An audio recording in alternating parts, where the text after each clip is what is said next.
Hey everyone, me Kevin here with the latest on stimulus, a solid update from Nancy Pelosi and other news. Let's go ahead and get right into this. The easiest way to start is to catch you up with a flowchart that I made. So here's what we've got. We've got that both sides have agreed roughly to resolve the top line number of the bill once they get the details in order. Republicans might simply request tax incentives to bring jobs back to the United States and prevent them from going to China.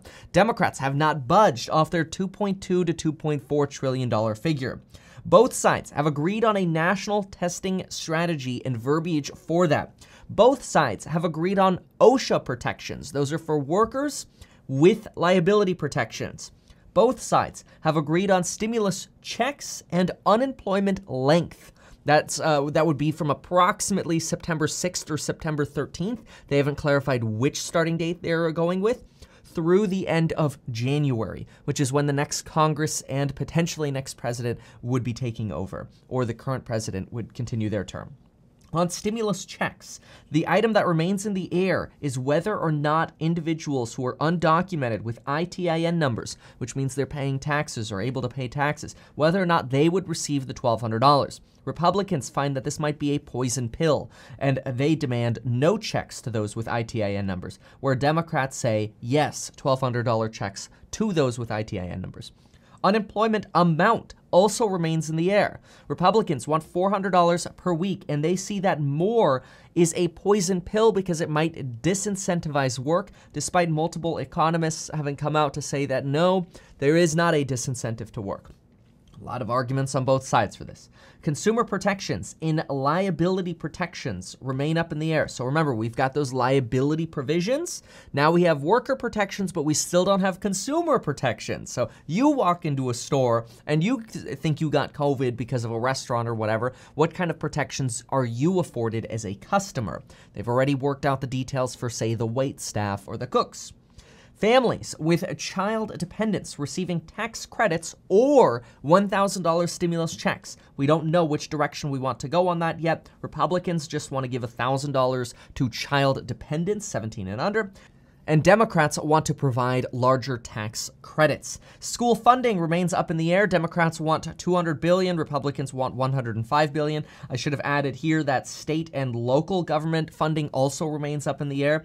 Republicans want that $250 billion, maybe to $275, and Democrats want the $417. Although remember, this might be solvable if Democrats provide Republicans the benefits to onshore jobs in the United States. That's how they might get to terms on that. Now remember, we had the 48-hour deadline on Tuesday. That was to get both sides' demands out. Nancy Pelosi has characterized this deadline as actually having been productive, and so did Mark Meadows, the White House Chief of Staff. Now, on the Wednesday to Friday sort of time frame, both sides believe that they're working on getting their committee chairs and staff together to draft additional verbiage and language to clarify some of these other orange issues that we have up here. This would leave Friday to Monday as the opportunity to strike a deal. If we have an overall deal between Monday and Wednesday of next week, we might be able to get the updated reports that we need to pass a bill from the Congressional Budget Office and Legislative Council, who reviews the verbiage of these bills. And then Thursday to Friday of next week would be my estimation for the earliest possible vote. This means it is possible still for this package to be passed before the election, though it is not likely we're going to see a dime from it until after the election.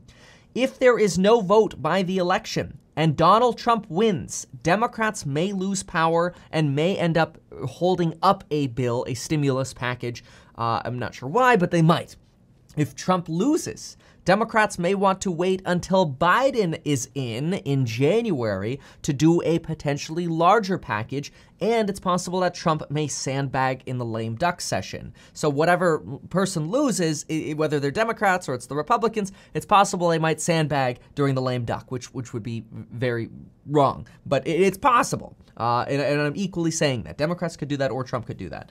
So really, the dynamics really get bad after the election. And most people know that, at least in Congress. So hopefully that means they'll actually get this voted on next week. But folks, after next week, I mean, that's it. Unless they do like, November the 2nd on Monday, maybe.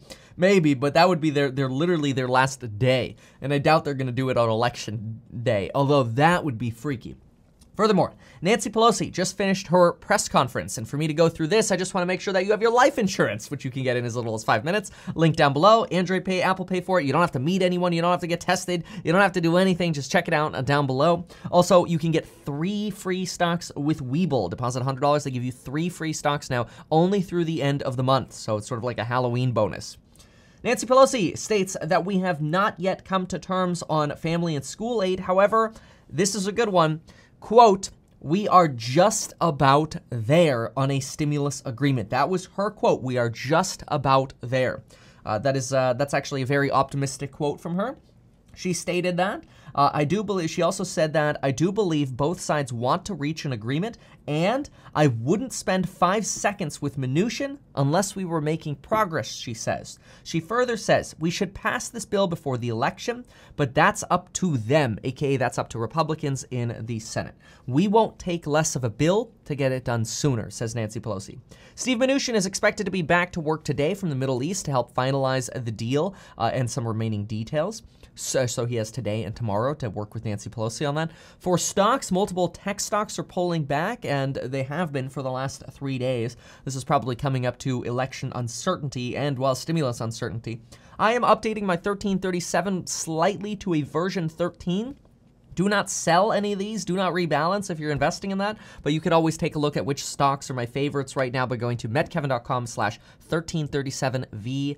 The link is also down below in the description by the courses and the other information, which, by the way, I've actually now completely caught up to all of your emails this morning. I've got 1 to go, and I'm going to do that right now. So thank you to all of those of you who asked for bundle coupons, and welcome to the bundles. On COVID cases, we have had 62,751 cases yesterday, which puts us up 32% on a 14-day trend line, and we're over 1,000 deaths yesterday at 1,170, up over 9% in the last 14 days. We have also had more information on a person who suddenly died while on the AstraZeneca vaccine trial. The individual who died during the trial was found to be on the placebo. Spain, Germany, France, and the UK have all hit record high case counts in just the last 24 hours. Furthermore, on real estate, existing home prices are up 14.8%. So congratulations to all of those of you who own real estate. This is compared with September of last year. That's in just 1 year.